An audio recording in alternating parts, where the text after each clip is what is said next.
নমস্কার বন্ধুরা, কৃষ্ণমণি চ্যানেলে আপনাদেরকে অনেক অনেক স্বাগত। খুব সুন্দর সুস্বাদু একটি রেসিপি নিয়ে চলে এসেছি বন্ধুরা। অনেক সহজ পদ্ধতিতেই আপনাদেরকে করে দেখাবো। চলুন বন্ধুরা, আর দেরি করব না, রেসিপিটা করা যাক।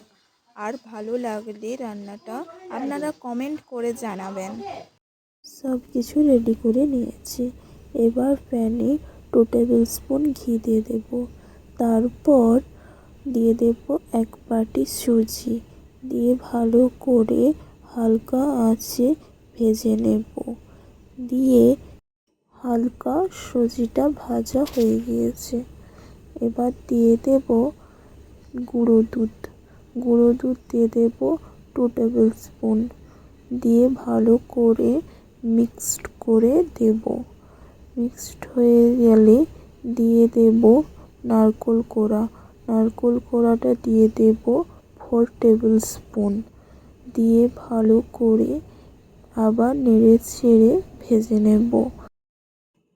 হালকা আছে সব জিনিসগুলো ভেজে নেব। এই সব জিনিসগুলো ভাজা হয়ে গিয়েছে। এবার দিয়ে দেব চিনি দিয়ে দেব 3 টেবিল স্পুন। দিয়ে দেওয়ার পর ওটাও মিক্সড করে নেব। চিনিটা হালকা মিক্সড হয়ে গিয়েছে। এবার দিয়ে দেব জল দিয়ে হালকা আঁচে একটি ডো বানিয়ে নিতে হবে। ডো বানানোর সময় দেখে নেবেন যেন না প্যানে লেগে না যায়। প্যানে লেগে গেলে তেতো হয়ে যাবে, তখন পিঠেটা খেতে ভালো লাগবে না।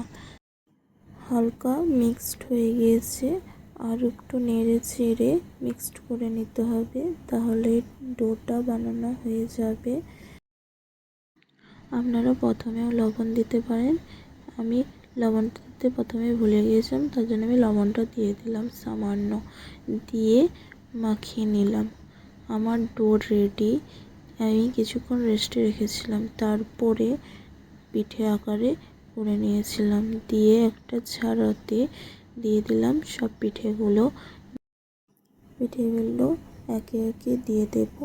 দিয়ে 15 মিনিটের জন্য ভাপিয়ে নিতে হবে। তারপর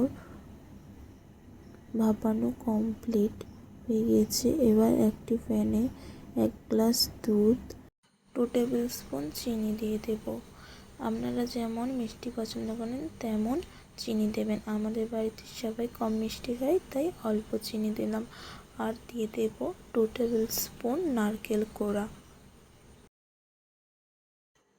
দুধটা ফুটে এলে এবার দিয়ে দেব একে একে সব পিঠেগুলো দিয়ে ভালো করে দুধটা আবার ফুটিয়ে নিতে হবে। আর দিয়ে দেব 2টো এলাচ। কিছুক্ষণ ফোটাতে হবে। কিছুক্ষণ ফুটে এলে একটু ফ্লেভারটা আসবে। খুব সুন্দর পিঠের রেসিপি। আপনারাও এইভাবে বাড়িতে বানিয়ে খাবেন। আবার কোনো একটি রান্নার ভিডিও নিয়ে আসবো। বাই।